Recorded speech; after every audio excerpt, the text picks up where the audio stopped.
Welcome everyone to this information session for Treasury Board members on workforce adjustment.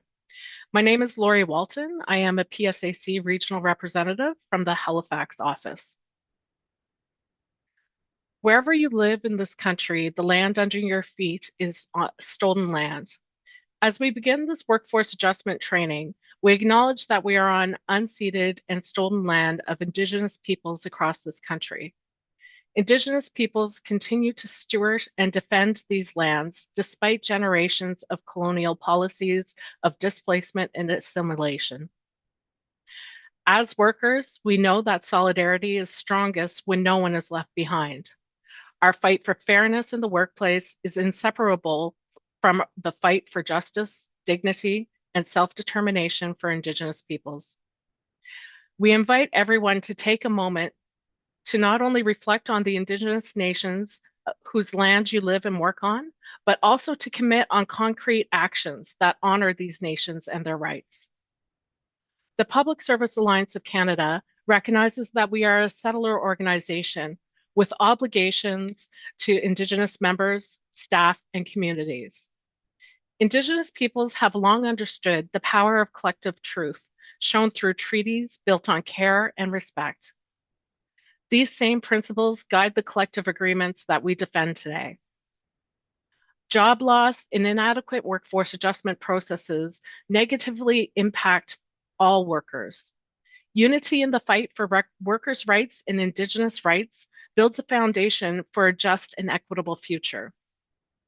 The PSAC is committed to advancing both through reconciliation to repair injustices, promote workplace inclusion, and to continue this work until no one is left behind.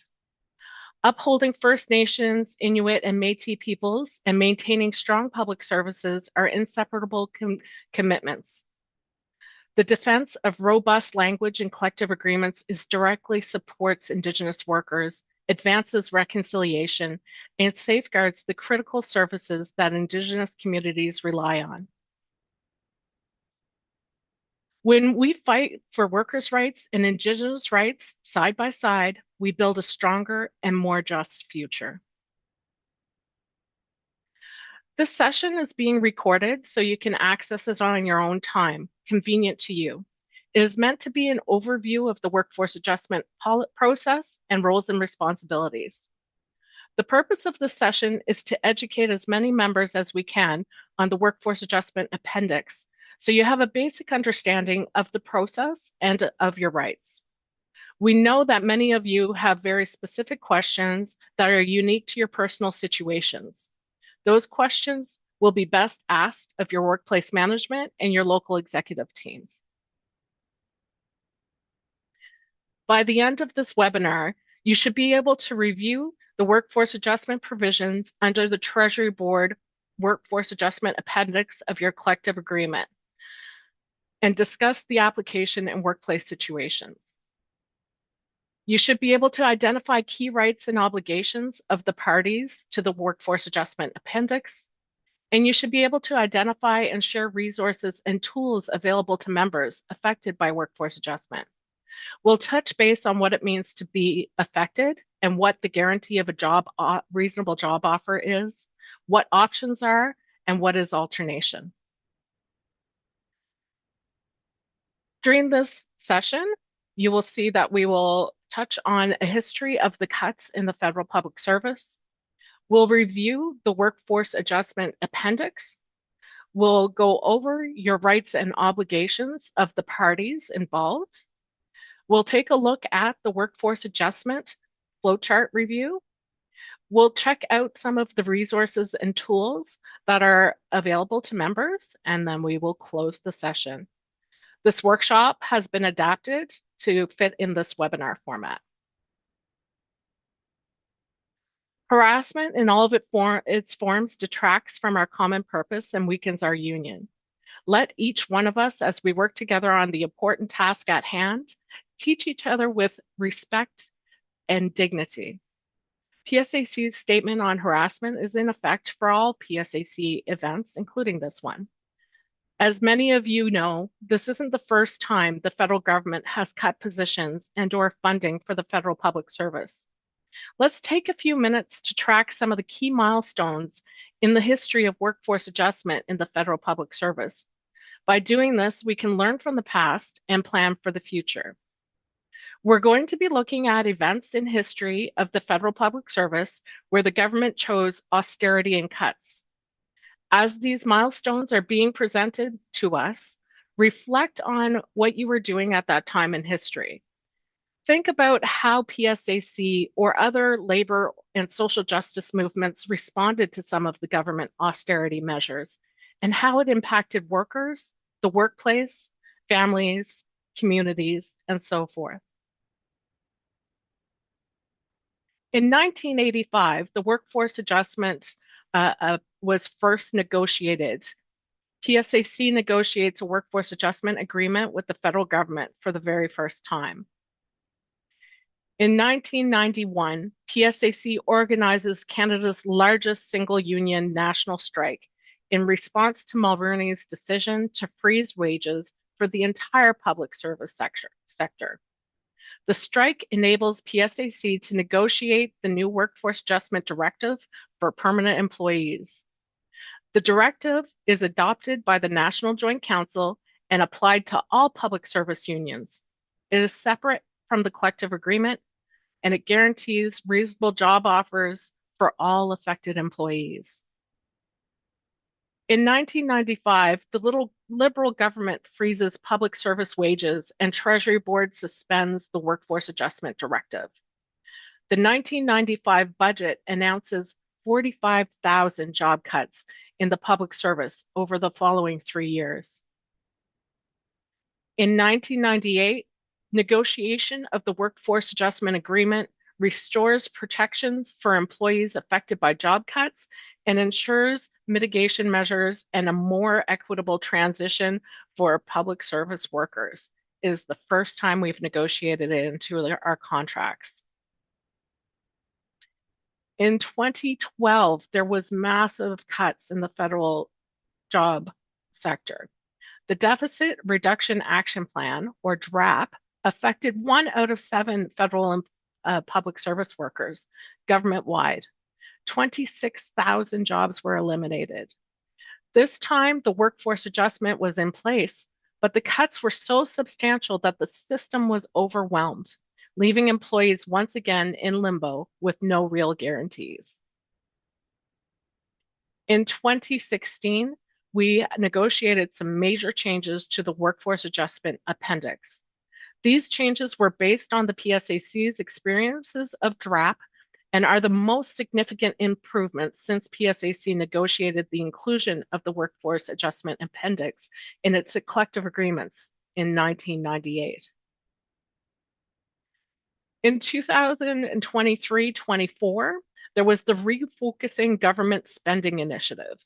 The Liberal government moved forward with the plan to cut $15 billion in public service spending over the next 4 years through the Refocusing Government Spending Initiative. As a result, workforce adjustment, WFAs, are currently underway, leading to job losses and increased uncertainty for federal employees in the core administration and agencies.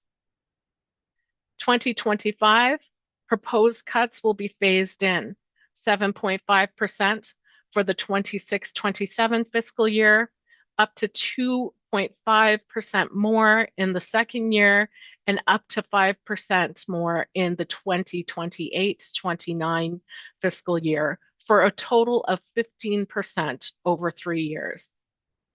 These spending reductions are a continuation of the previous government's Refocusing Government Spending Initiative, announced last November, but which was halted when Parliament was prorogued. The workforce adjustment provisions we have today were won through union activism from the 1991 strike to their inclusion in the 1998 collective agreements and improvements to those again in 2016. The employer has been looking at removing workforce adjustment from collective agreements, which connects directly to the government's privatization and downsizing of the federal public service.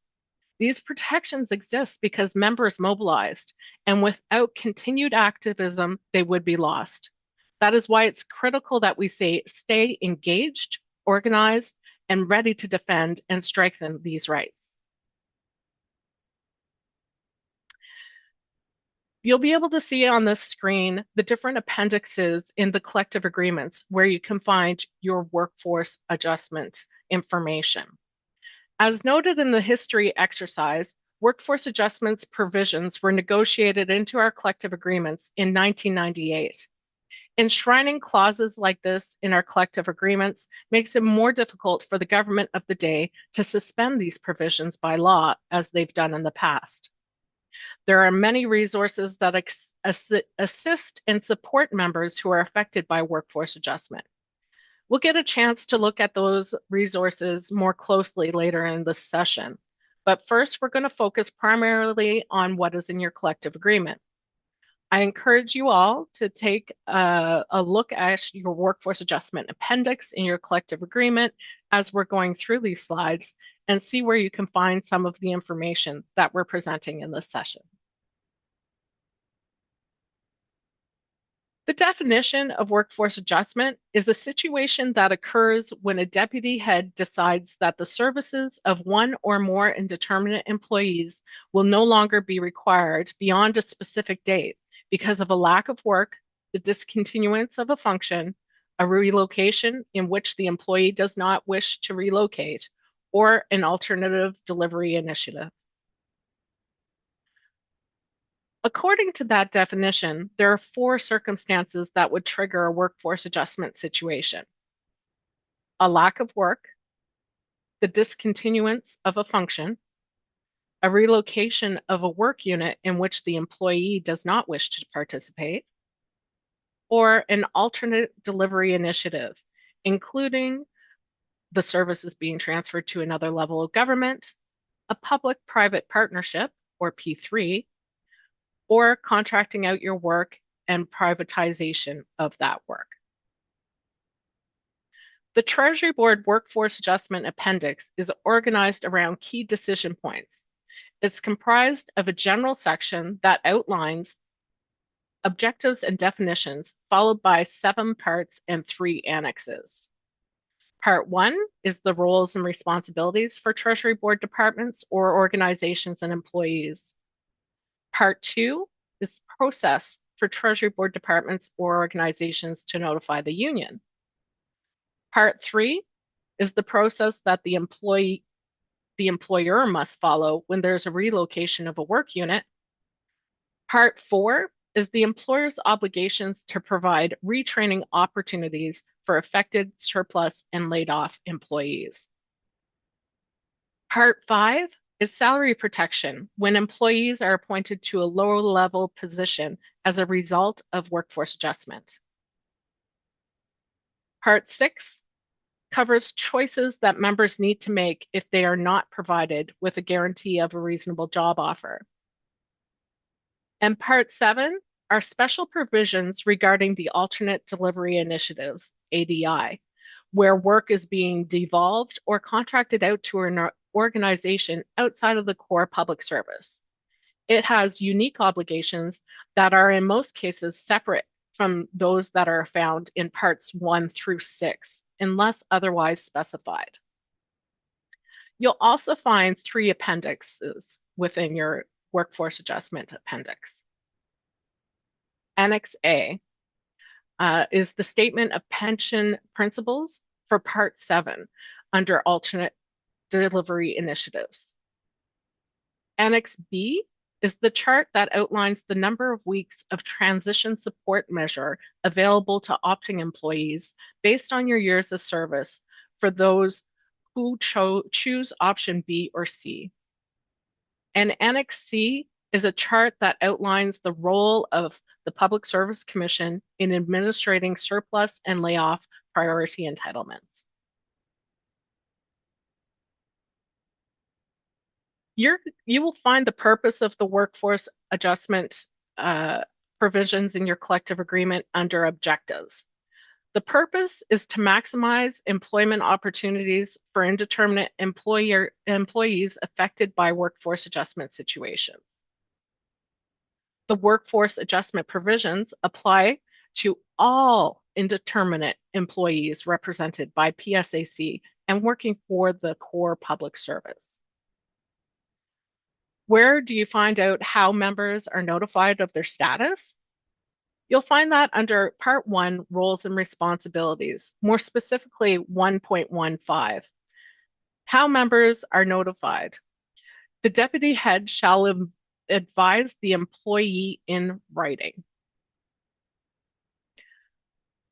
What is the definition of an affected employee? You'll find the definitions also outlined in your workforce adjustment appendix of your collective agreement. Definitions like who is an affected employee? An infected employee is an indeterminate employee who has been informed in writing that his or her services may no longer be required due to workforce adjustment. An opting employee is also defined there. An opting employee is an indeterminate employee whose services will no longer be required because of workforce adjustment situation and who has not received a guarantee of a reasonable job offer from the deputy head and who has 120 days to consider the options of Part 6.4 of this appendix.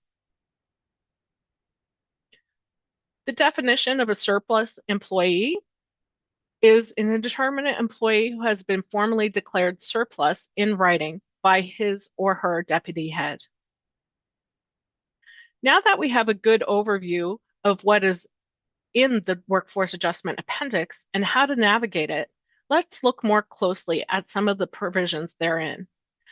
There are essentially 6 steps that the employer must take in the workforce adjustment process.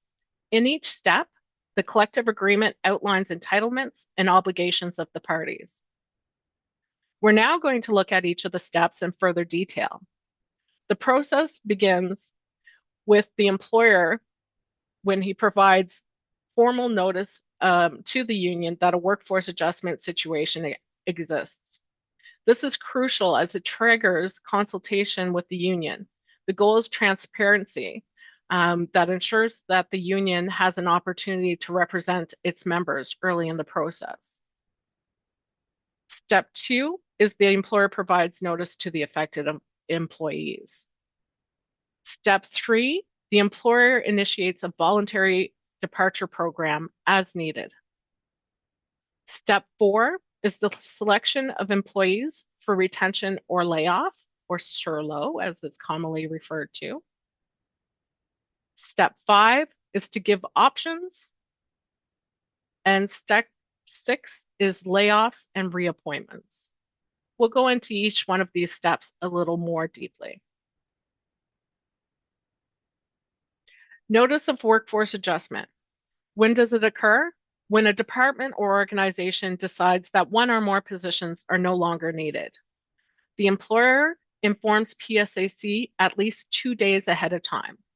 The employer informs the Treasury Board Secretariat if at least 10 employees are affected. Unions are consulted to assess impacts and solutions. Workforce adjustment committees are formed. The objective is to work with unions to ensure a fair and transparent process. Once the union is notified, the employer must then provide written notice to the employees who may be affected. This step ensures that employees are aware of potential impact on their positions, and it opens the door to begin discussing their options. Step 2, notice of affected employees. When this comes into effect is when a person might lose their job. They'll receive a written notice confirming that their status is one of an affected employee. In special cases, people on leave, such as maternity, parental, or sick leave, will receive a notice at the same time as others, but a final decision won't be made until they return back from those leaves. What could the notice contain? The notice can contain official declaration of job elimination, reasons for the decision, the right to lodge a complaint through the Public Service Employment Act, the dates the service will no longer be required, and it could also include official layoff dates or a commitment to communicate it. The first notice informs the employee that their position could be eliminated. And it's important to understand that until the selection process has been completed, the employee is not considered surplus at this point. This first notice is therefore often brief and contains few details.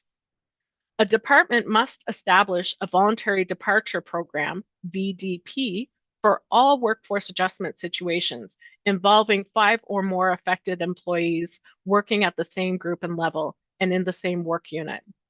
The VDP allows for affected employees to leave their public service employment by selecting among options in the workforce adjustment appendix. Step 3, is more about the voluntary departure program. So why does this exist? It exists to offer another option before the SURLO, selection of employees for retention or layoff, or also to reduce the number of people going through SURLO. This comes into effect after the notice of affected status, but before the SURLO process begins. It is obligatory if 5 or more members of the same group and level are affected without guaranteed job offers. The key principles of the voluntary departure program is that the number of eliminated positions is determined in advance. In event of a surplus of volunteers, selection will be based on seniority. At least 30 days will be given for the affected member to decide if they would like to participate in the voluntary departure program. The objective is to provide a voluntary alternative and limit layoffs. The next step is the selection of employees for retention or layoff, often referred to as SURLO. This process involves determining which employees will be retrained and which may be laid off, based on factors such as qualification and merit.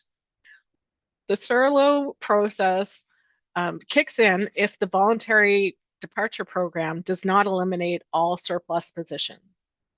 Evaluation criteria that is used is essential qualifications, including official languages, any additional short and long-term assets for the organization, and operational and administrative needs.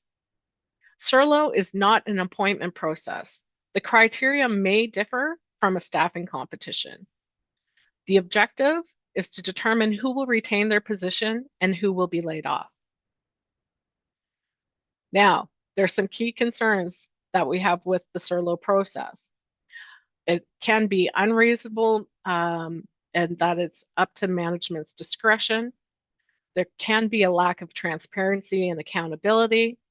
It can create harm to employees, and there is a lack of recourse. The union is actively challenging the current SURLO process and advocating for seniority-based equitable systems. At this stage, employees who are declared affected and are presented with options under the Workforce Adjustment Appendix. These options may include opting for a guaranteed reasonable job offer, opting for retraining, or choosing a transition support measure. This is where employees make important decisions about their career paths within or outside the public service. So, opting employees without a guarantee of a reasonable job offer. Opting employee status. The employee is informed in writing that they are opting and will have 120 days to choose between 3 options.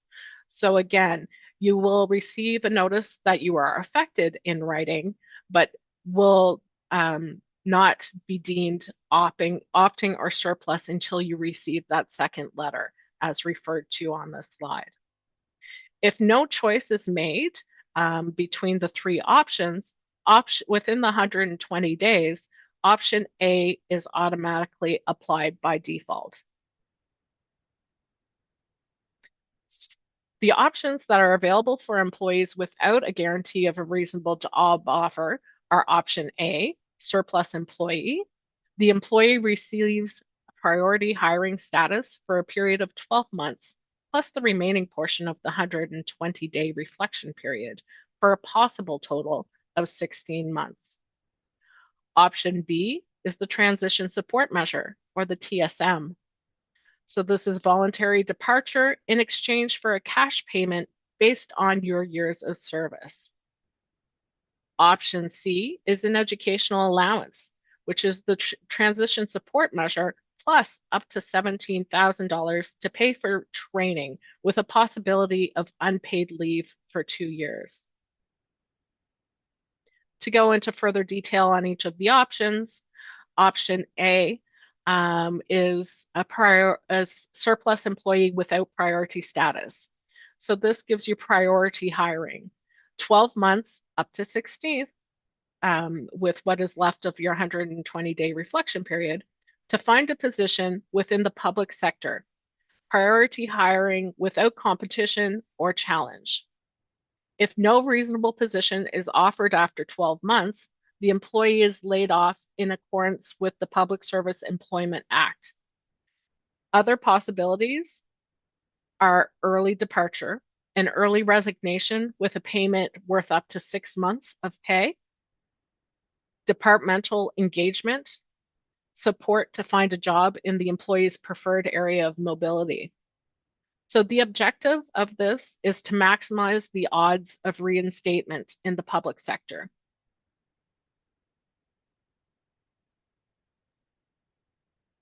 Option B is the transition support measure, the TSM.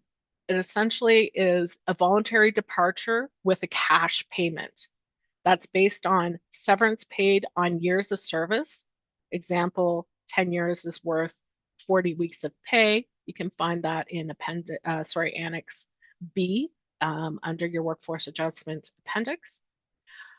Payment is in 1 or 2 lump sums over 2 years for favorable tax treatment. The terms of this is that the employee must resign to receive the cash payment. They also may receive severance pay equivalent to the offer in case of layoff. The department establishes the departure date. There is no priority hiring applied after leaving. The objective of option B is to offer financial compensation to facilitate transition out of the public sector. Option C is essentially option B plus an education allowance. So the transition support measure plus up to $17,000 for education purposes. This can be put towards tuition fees, books, and supplies. You have to keep your receipts. There are 2 sub-options here that can be referred to as C1 or C2 under this part of the appendix. The first option is to immediately resign. The employee will receive your severance pay and leave the public service. Option 2 is take a leave without pay for up to 2 years, and the departure date is delayed so that the employee retains some of your benefits and retirement coverage. Proof of registration must be provided within 12 months or the employee will be laid off. So that is something that's important to keep in mind if you choose this option. So there's some other provisions that members have, that employees have.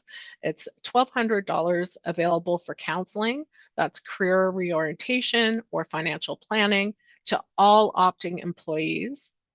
And partial reimbursement provided if the employee returns to work in the public service.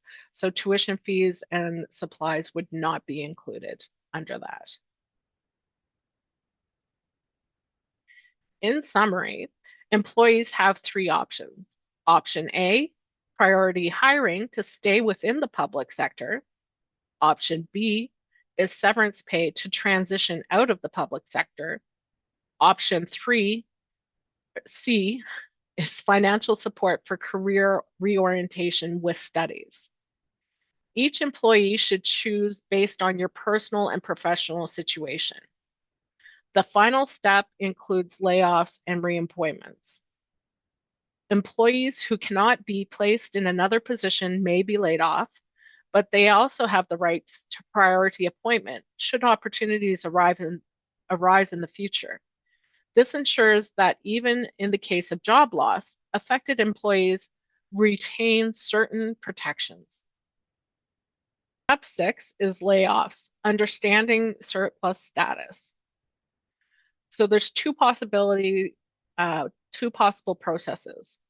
If the employer anticipates that a position will be available, the surplus employee will receive a guarantee of a reasonable job offer, or a GRJO, which means that they will receive reassignment priority to another position within the public sector. If the employer cannot guarantee a position to a surplus employee, the employee will be considered opting and will have 120 days to assess their situation and to choose one of those options indicated in the collective agreement that we just reviewed. Options A, option B, option C1, or C2. Communications with affected employees is in written notice detailing the job's elimination, on whether or not a reasonable job offer is guaranteed, and possible recourse and relevant timelines. Supports and resources. The employer and the union will clarify the options and ensure a fair transition. People who receive a guarantee of a reasonable job offer do not have access to the other transition options offered to opting employees, because essentially you're guaranteed that you get to stay in a job within the federal public service. Our next key provision is alternations. So what is it? Alternations allow affected employees to switch places with an unaffected employee who would like to leave the public service. Some of the pros are that the affected person remains employed. The unaffected person is free to leave voluntarily. The organization minimizes layoffs. Who can alternate? Opting employees without a guaranteed job offer. Surplus employees who choose the priority hiring option of 12 months, and unaffected employees who want to leave the public service. For those who want to alternate and offer their job for someone who wants to stay, they can alternate by putting themselves on the platform. The objective is to facilitate mobility and to limit the impact of job cuts. So the steps for alternation are that the unaffected employees register their interest in leaving the public service. An opting or surplus employee identifies a potential alternate. Management validates the alternation based on skills, language, etc. And if affected, the unaffected employee must leave their position within 5 days, with the affected employee taking their place immediately.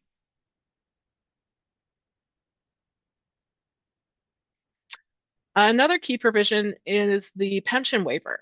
This allows certain employees to access their pension without penalty if they're laid off or choose to leave under workforce adjustment. Eligibility is to be within 5 years of pension eligibility, to have at least 2 years of pensionable service, to have worked at least 10 years in the public service. Surplus employees aged 55 to 64 without a guarantee of a reasonable job offer, group 1, aged 55 to 59, hired before January 1st, 2013, or Group 2, age 60 to 64, hired after January 1st, 2013. Available to people who are laid off or resign during a workforce adjustment, must participate in the voluntary departure program, alternating employees, opting employees who choose A or B. You're ineligible if a reasonable job offer was refused or if an education allowance was accepted. So finally, let's look at priority entitlements, which ensures certain employees are given first consideration when positions become available during workforce adjustment. Priority entitlement is a mechanism facilitating job retention or reinstatement. It applies to some employees affected by workforce adjustment or in certain other situations. There are two types of priority status. One, statutory priorities. You can find this in the Public Service Employment Act. That is military personnel released for medical reasons attributed to their service. Surplus employees fall under the statutory priorities, as well as employees returning from long-term leave and laid off employees. The other type of priority status is regulatory priorities, and that varies depending on administrative rules that are in effect. So you may have also heard about the Early Retirement Incentive, or the ERI. So this is a government program that was announced in Budget 2025. As of today, it has not yet passed through all readings of the House. So the information continues to evolve. And we encourage you to check the PSAC website for current information on the Early Retirement Incentive Program. This is separate from workforce adjustment. This is not part of the process, but it might be something that you are interested in. We encourage you to check out the information available on the PSAC website. So the collective agreement and workforce adjustment guide for PSAC members in the core public service outlines responsibilities and obligations of the parties. Primary responsibility for workforce adjustment lies with management. Management is obligated to support skill development. Employees must be as skilled as possible to increase placement prospects and job security. To proactively plan human resources. The employer must review existing work practices and discontinue reliance on contractors, temp agencies, and consultants before considering cuts to the indeterminate employees. Management must also explore all options to avoid layoffs. Voluntary departure and alternation programs should be fully utilized. If you're aware that the employer is not meeting its obligations, be sure to talk to your local union representative so that they can follow up.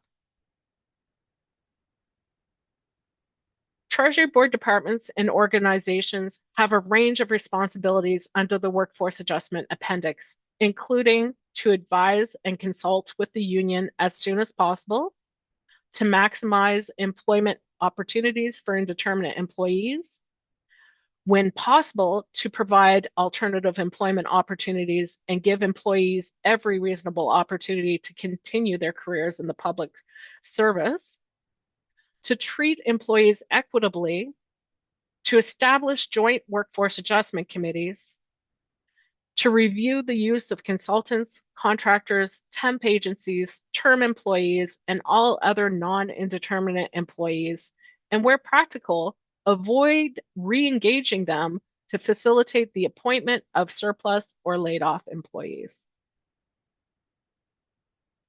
The employer's responsibilities are also to identify opportunities for retraining to help employees continue their careers in the public service.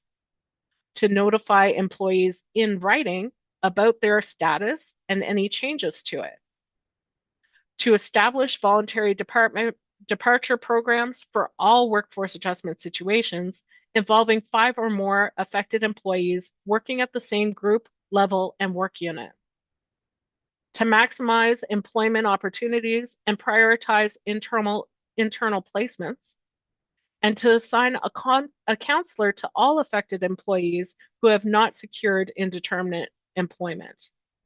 There's additional details on employer obligations that are available in Part 1 of your Workforce Adjustment Appendix in your collective agreements. Employees also have responsibilities under the Workforce Adjustment Appendix. They must take a proactive approach to exploring other potential employment opportunities within their department and even within the broader federal public service. Once it's clear that a workforce adjustment is inevitable, you should collaborate with human resources to find new roles, gather information about your entitlements under the Workforce Adjustment Appendix, provide resumes or other relevant information that can assist the employer in securing new work for you, to ensure that you can be contacted easily, and to consider retraining and job opportunities. Keep aware of timelines and proactively consider your options when decisions are required. So under ensuring that you can be contacted easily, this is to keep up to date all of your home contact information as well, your personal emails, your personal cell phone numbers, so the employer can easily contact you. The union is responsible to monitor employer actions to ensure that they are complying with principles and practices of the Workforce Adjustment Agreement, to hold information meetings with all members, affected and not, to hold special meetings for affected members, and to refer members to external organizations for support and guidance where applicable. The union is also responsible to assist, support, and advise members through the steps, to consult and work with management via joint workforce adjustment committees and or through other means such as joint health and safety committees, union management committees, or joint employment equity committees, etc. To problem solve with the members as much as possible, and the union is responsible to represent members who have grievances. Because provisions for the Workforce Adjustment Appendix are in the collective agreement, one of the recourse for actions for its members is to file a grievance. If you or someone you know has a problem with the workforce adjustment process, be sure to talk with your union representative to see if you have a grievance or if it's a problem that can be rectified in another way.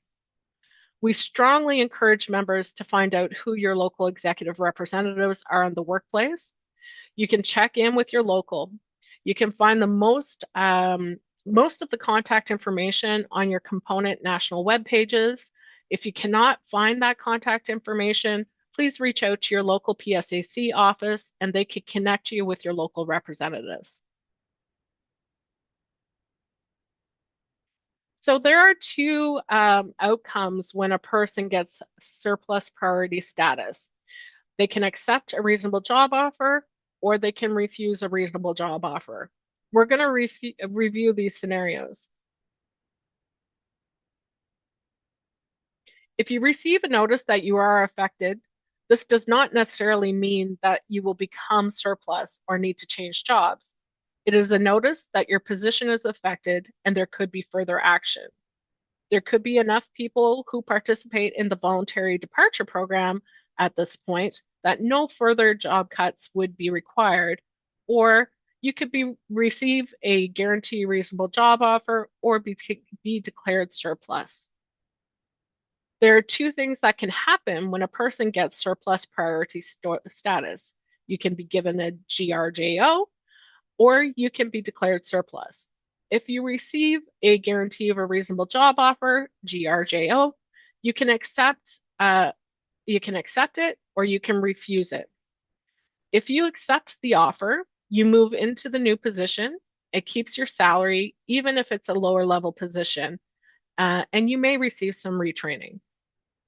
If you refuse the offer, you will be laid off after 6 months. You would receive notice and go on the layoff priority list and may receive severance. When you're declared surplus or opting, this is when the options become available to you. If you're notified in writing that you are surplus and there is no guarantee of a reasonable job offer, you become an opting employee. You have 120 days to choose one of the 4 options below. If you don't choose, option A is assigned by default. You're also eligible for $1,200 in financial and job counseling services. If no offer comes during the surplus period, you will be eventually laid off, but will retain priority status. The key point is that a guarantee of a reasonable job offer gives you more time, options, and support to stay employed. Every member's situation is unique, and there is no one-size-fits-all approach to workforce adjustment. It is important to take the time to reflect on your personal circumstances, goals, and well-being as you consider the options that are available to you. Each choice, whether it involves remaining in the public service, pursuing training, or transitioning to new opportunities, carries different implications. Take the time to review your options and carefully ask questions and seek guidance from your union representative. Remember, you don't have to navigate this process alone. There are supports and resources are available to help you make the decisions that are right for you. We want to let you know at this point now on the PSAC national website, psacunion.ca, under the workforce adjustment page, you'll find a really helpful video. It is about 5 minutes long, and it has an overview of what the workforce adjustment process is, or the employment transition process for CFIA members. This video provides a clear overview of the options available and the supports in place for workers during this process. The information in this video will help members understand what to expect and how to make informed decisions. This video is available for everyone to view, so please go on the PSAC national website and watch it and share it with your coworkers, as it helps PSAC members understand the workforce adjustment process.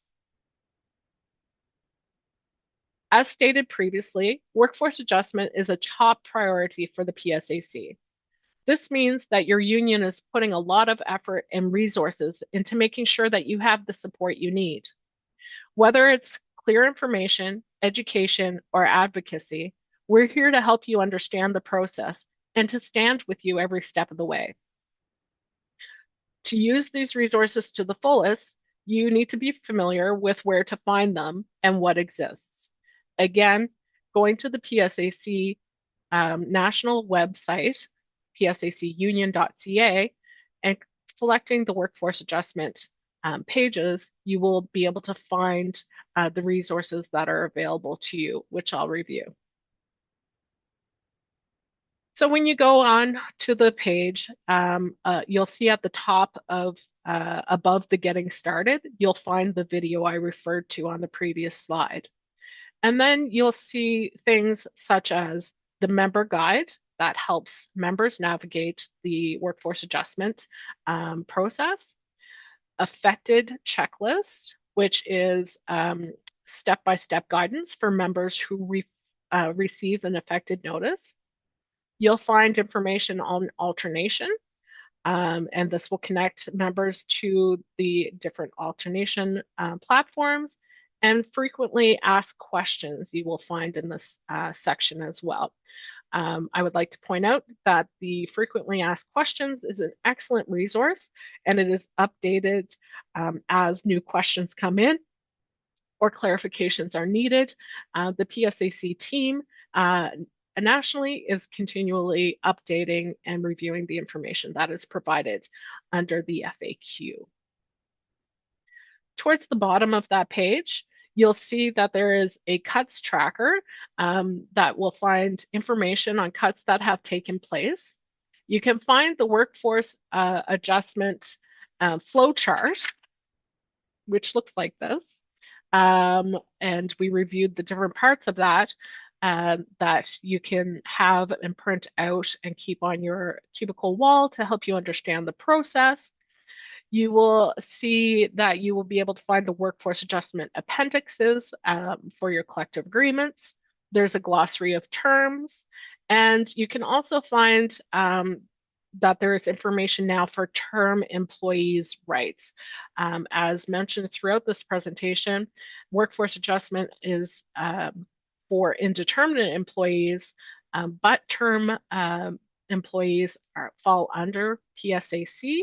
So we have put together a little section there to help our term employees, our term members navigate workforce adjustment, although they do not fall under the appendix in our collective agreements. Members who are affected by workforce adjustment may be feeling stress, frustration, fear, or anxiety. Members who are not directly affected will also be negatively impacted by seeing the plight of their colleagues, by having to do more with less, and by dealing with work reorganization, as well as possible secondary trauma. It is empowering for us to know how workforce adjustment works and how to navigate the process, which can also help with these feelings. But it is also important to acknowledge how we feel and how it might be impacting us. Self-care is important. It is important as knowing your rights and obligations. There are a number of resources available to members who may need mental health support, community support, and/or financial support. You can find this information on the PSAC Workforce Adjustment Hub or by checking in with your local executive.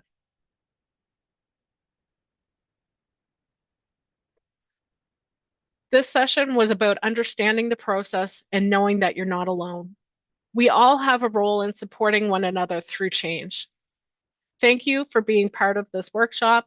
I hope it provided you with the resources and tools that you will need to navigate the current workforce adjustment period. Please don't hesitate to reach out to your local and component representatives if you have any outstanding questions that we haven't addressed in this presentation today, or if anything comes up in the future. We're here to support you every step of the way. Thank you.